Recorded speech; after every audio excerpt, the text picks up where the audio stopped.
After returning from a week-long international trip, I was pleasantly surprised when my mother-in-law, Linda, called me with an air of victory.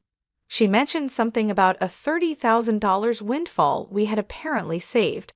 Confused, I tried to recall any recent instance where I had amassed such a sum. As a freelance jewelry designer, I do maintain a savings account for unexpected expenses, but I certainly don't keep large amounts of cash around, and my bank card was securely with me. Normally, no one else has access to withdraw such a substantial amount from my account. You gave it to me, so I took it from the sideboard drawer. You guys are doing well, so it's fine, Linda declared over the phone, leaving me bewildered. Before I could understand more, she quickly thanked me and hinted at counting on me for future financial help before hanging up. I was left puzzled about the missing $30,000 until Kevin, my husband, returned home and cleared up the confusion it was a misunderstanding. However, a month later, Linda bombarded me with numerous calls. I chose to ignore them initially, but the constant ringing eventually compelled me to answer. Over 60 missed calls displayed on my phone screen was disconcerting. As I picked up, Linda's shrill voice filled the room, accusing me of ignoring her. Her tone suggested she felt wronged, but to me, it was merely the consequences of her assumptions. My life as Mary, a 35-year, busy freelance jewelry designer wanting children but overwhelmed by work, is shared with my equally busy husband, Kevin. He originally had a corporate job, but now assists me in managing my growing design business. Early in our marriage, my designing gigs were sparse, and we largely depended on Kevin's steady income. Now, as my business flourishes, our roles and responsibilities have evolved, but so have our challenges, like dealing with unexpected family misunderstandings about money. As I neared the age of 33, my career as a jewelry designer had begun to flourish, necessitating better organization of my increasingly hectic schedule. Sensing the growing demands of my business, my husband Kevin, who was well placed in his company and on track for promotion, made a bold decision. He resigned from his job to partner with me, applying his skills in management to our joint venture. Together, we secured contracts with prestigious international brands, enhancing both our professional and personal lives. However, managing success came with its unique set of challenges, particularly involving Kevin's mother, Linda. Living alone in the family home, she perceived our lives through a lens of luxury and often approached us with financial requests. "You all may seem to be living so lavishly, I'm jealous," she would comment. As part of my role, attending product launches and dinners with executives was routine, yet Linda saw these obligations as mere leisure. Her requests grew more personal over time. "I want to throw a party for my friends soon. Can you give me some money for it?" she asked on one occasion. Although it might appear that we could easily afford such expenses, maintaining our business image was costly and filled with obligations that we couldn't ignore. We weren't living in luxury. These were necessary aspects of our work. Linda, draped in envy and often sarcasm, failed to grasp the nature of our expenses. "Dressed up beautifully, eating at expensive places, I envy you," she'd say. Despite my repeated refusals, Kevin, being her son, would occasionally acquiesce to her demands, reasoning that a little financial help was a small price for peace. "If giving her a little money keeps her quiet, then it's worth it," he'd argue, finding it simpler to appease her than to have our work disrupted. Yet Linda's demands only escalated. Recently, she expressed a desire for a new dress for an upcoming gathering.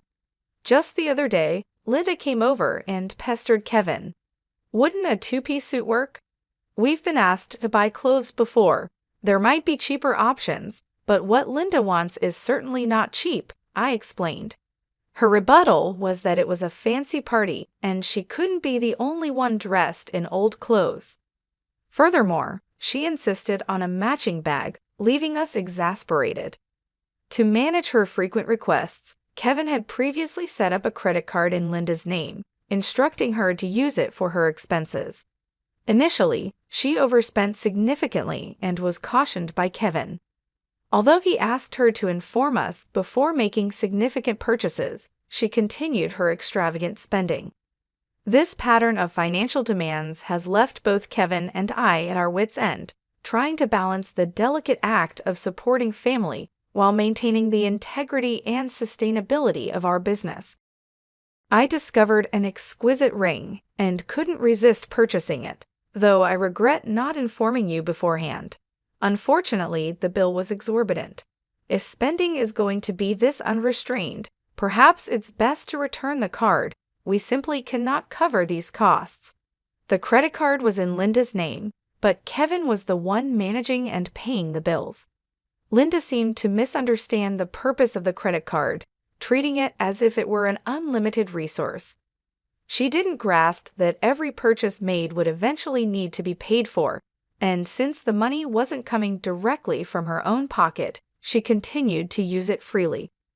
Recognizing the need to curb her spending, Kevin decided to set a spending limit on her card. This led to Linda storming into our home one day, frustrated and complaining, "What the heck? I couldn't pay for my shopping the other day. Why?" We explained that her excessive spending was straining our finances, which necessitated lowering her monthly limit. "It's still enough, right?" Kevin asked her, trying to maintain some peace. "But you two are still dressing up, going to fancy places. How is what I'm doing any different?" Linda protested, viewing our activities as purely recreational. "That's part of our job, Linda. If that's a job, then what I'm doing isn't any different. It's unfair that only you two get to have all the fun," she argued.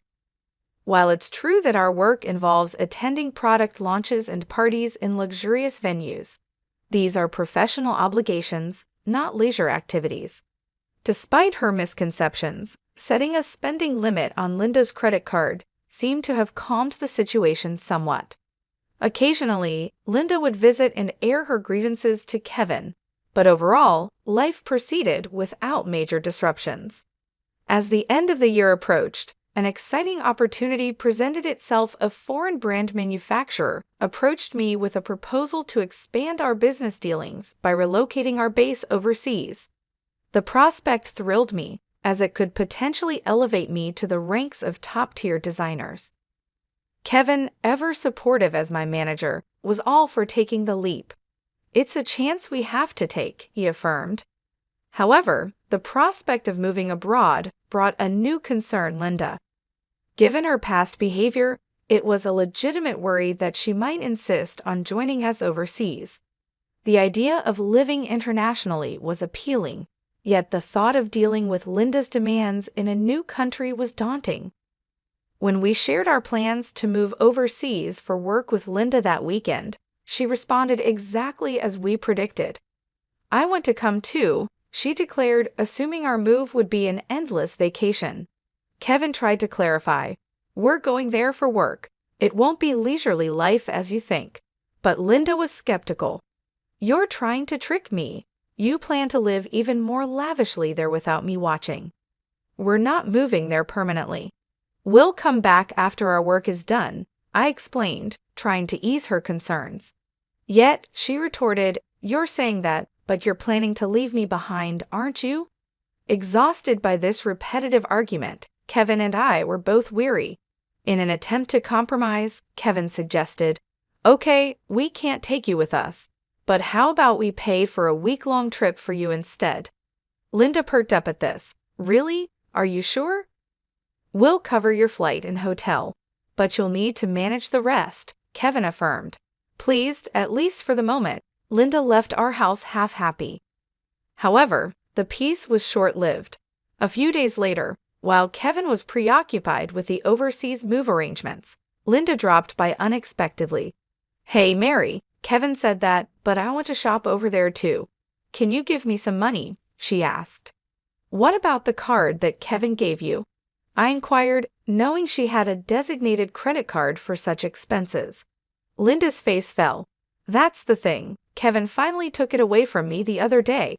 It appeared she had been reprimanded for overspending, And anticipating the challenges of managing finances with different currency rates overseas, Kevin had confiscated the card. I don't have that kind of money on hand either. I can't give you money without Kevin's approval. Can you ask him? I suggested, knowing full well Kevin's stance. It's no use asking him, that's why I'm asking you, she pressed, raising her voice in frustration.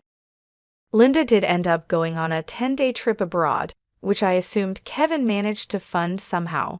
Upon her return, she called me, brimming with excitement. I'm back, and it was so fun. She excitedly shared tales of her sightseeing and dining adventures, though I hadn't asked. And I overbought souvenirs, couldn't fit them in my suitcase, so I had them shipped here. Can't wait for them to arrive. That's nice, I replied, trying to keep my tone neutral despite feeling a bit overwhelmed.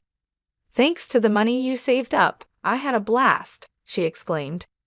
Saved up money? What are you talking about? I responded, puzzled and a bit alarmed, having no recollection of setting aside money for her splurge. I had set aside some savings specifically for business emergencies, all securely stored in my bank account. Therefore, it was baffling when Linda mentioned withdrawing a significant sum of money. You really didn't notice. You're surprisingly oblivious, she remarked. Despite her claims, I had absolutely no memory of such money. I found it in your house's sideboard drawer, she said, claiming she took $30,000. I was stunned.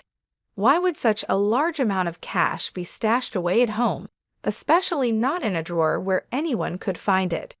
Confused, I confronted her. I'm not sure what money you're talking about, but taking it from our house without permission is theft, even if you're family. Do you understand that? Linda's response was unsettlingly casual. That's why I'm telling you now. I used it. Consider it a post-factum report, she declared unapologetically.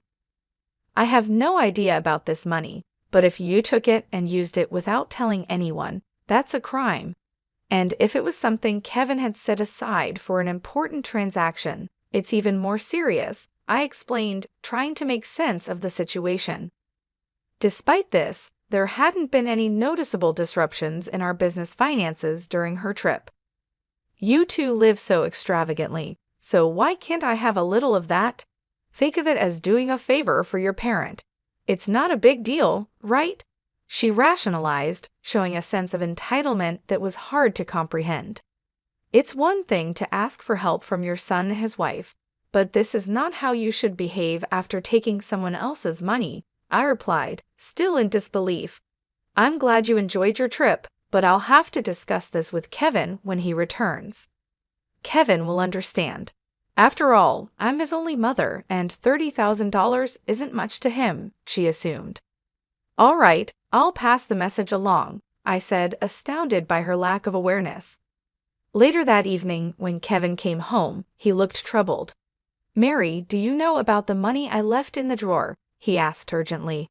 15 days ago, I withdrew it from my bank account, and now it's gone. Keeping such a large sum in a drawer, didn't you think it was careless? I needed cash immediately for an urgent payment. Do you know anything about it? It suddenly clicked. Linda's earlier call thanking me for the $30,000 and mentioning how much fun she had made sense now. It was Kevin's money, meant for a crucial purpose. Kevin, today Linda called, thanking us for the $30K and saying she had a blast with it.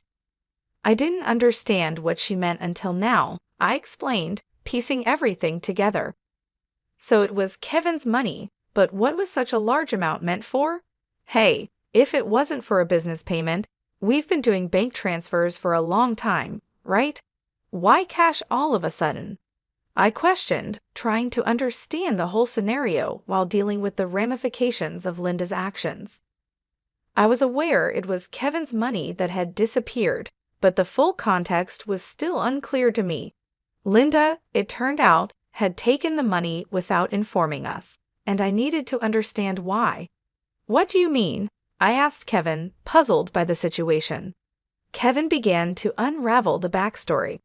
After he had reduced the credit limit on Linda's card, she started secretly borrowing money from various sources, including consumer finance cards and credit cards she had opened without our knowledge. When Kevin discovered her growing debt, he took away all her cards and withdrew cash to settle her debts directly, aiming to bypass the banking system to keep our business accounts clean and maintain trust with our partners. This was also partly a farewell gesture, as we're moving abroad and won't be around to manage such issues for her, Kevin explained. I plan to handle her debts discreetly to prevent our financial records from getting complicated. A month had passed since then, and as I was busy packing for our move, Linda's frequent calls became hard to ignore. When I finally took her call, her voice was tinged with desperation. "Why aren't you answering my calls? I've called so many times," she said, almost in tears. "I'm sorry, Linda. I've been caught up with the move. What's going on?" I asked, trying to remain calm and give her a chance to explain her side. "It's not just one thing, it's everything. They're asking for payments almost every day. It's too much," Linda confessed, her voice cracking under the strain. "Have you tried contacting Kevin about this?" I inquired, hoping she had sought his help first. "He seems to be blocking my calls. I can't get through to him at all. Mary, you're my only hope now. Please, help me," she pleaded. I realized then just how complex the situation had become. Linda's financial recklessness had led her into a labyrinth of debt, and now, isolated from Kevin's assistance, she was turning to me as her last resort. As we prepared to start anew in a foreign country, the challenges of dealing with Linda's financial chaos loomed large, demanding immediate attention before we could fully focus on our new beginnings. I was taken aback by Kevin's drastic approach toward his own mother.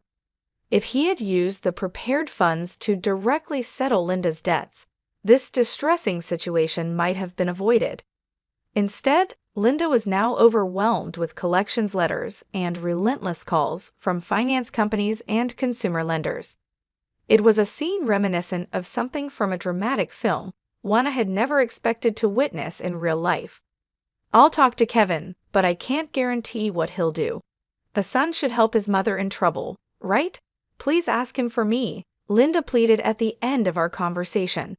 However, with our impending business expansion overseas, our financial resources were already stretched thin, and we couldn't afford to further assist Linda, especially given that she had misused the money meant to settle her debts. When I relayed the details of the call to Kevin upon his return home, he responded with a mixture of fatigue and resignation. "I had planned to sort things out before we left, but she squandered that chance herself," he said coldly. Indeed, the money was originally earmarked to clear Linda's debts, but she had instead blown it on a lavish trip, leaving no room for excuses. As Linda's calls persisted, I followed Kevin's lead and set her number to block. Although part of me wished to help her, she was, after all, Kevin's mother. There was nothing I could do if he had chosen to detach from the situation. Meanwhile, the day of our move overseas was quickly approaching, and I still had a lot to pack. Amid the chaos of packing, I discovered another troubling piece of news. Linda had resorted to selling her house to manage her debts. It turned out she had concealed even more liabilities than we knew. The total amount was so substantial that even after selling her property, she couldn't cover it all. The thought of losing the family home where Kevin had grown up was profoundly upsetting. "Hey, our family home is gone. Are you okay with that?" I asked, sensing his sadness. "How can I be okay? But there's nothing we can do," Kevin replied, his voice tinged with sorrow. Losing the house where he grew up must have felt like a great loss, akin to how I felt when I lost my parents' house early in life. In the midst of these complex feelings and the heavy task of packing, we had to come to terms with the fact that some situations were beyond our control and focus on our future as we prepared to start anew in a different country. The bittersweet reality of losing a family home struck me deeply as I observed the situation unfolding with Kevin. Unlike my past experiences, Kevin had not only lost the tangible structure where his earliest memories were formed, but also his emotional sanctuary, all while his mother, Linda, is still alive. It's an indescribable feeling, the mixture of loss and displacement, especially caused under such painful circumstances. The impact is profound and complex, far more than mere bricks and mortar. It's about losing a part of one's history and the comfort of a place to return to that no longer exists. Linda, now residing in a modest apartment, faces the daily grind of managing her debts. She works part-time, a reality that is challenging given her age. Employment opportunities for the elderly are not just limited, they're often physically demanding and less rewarding. This stark new reality for her is a drastic shift from her previous life, believed to be filled with unchecked spending and financial freedom. Though sympathy naturally arises seeing her struggle, it's tempered by the knowledge that her situation is the direct result of her own financial imprudence. Life teaches us that actions have consequences, and Linda's case reaffirms the harsh truth that financial responsibility is crucial at any age. Back in our new environment, the business is thriving beyond our initial expectations. The move overseas has catapulted our brand into the international spotlight, bringing in a flurry of inquiries and offers from various corners of the globe. Every new email and call brings potential for expansion and collaboration, which is incredibly exciting but also immensely demanding. The success is exhilarating, however, it envelops our entire lives, leaving little room for anything else. Days blend into nights as we navigate time zones and cultural nuances, striving to make the most of this golden opportunity. Despite the professional achievements, our personal lives bear the weight of our relentless schedules. The dream of expanding our family seems more like a distant vision, something we hope to circle back to when the waves of immediate demand subside. Kevin, who juggles multiple roles from logistics to client management, feels this strain acutely. As partners in both life and business, we find ourselves pondering the future and our priorities, wondering how we can align our professional goals with our personal desires. As I look out of our apartment window, taking in the view of the foreign cityscape, the neon lights blur into the night, mirroring the blur of our daily lives. It's a view filled with promise and anonymity, a stark contrast to the familiar streets we once knew. This city, vibrant and relentless, is now our home, yet it starkly contrasts with the quiet, steady life we left behind. The complexity of our new life is exciting but also daunting, filled with endless tasks and decisions that challenge us at every turn. Navigating this new chapter, I often find myself reflecting on Linda's situation and the broader implications of our familial and financial decisions. It's a continuous learning curve, understanding how deeply intertwined our choices are with the fabric of our lives.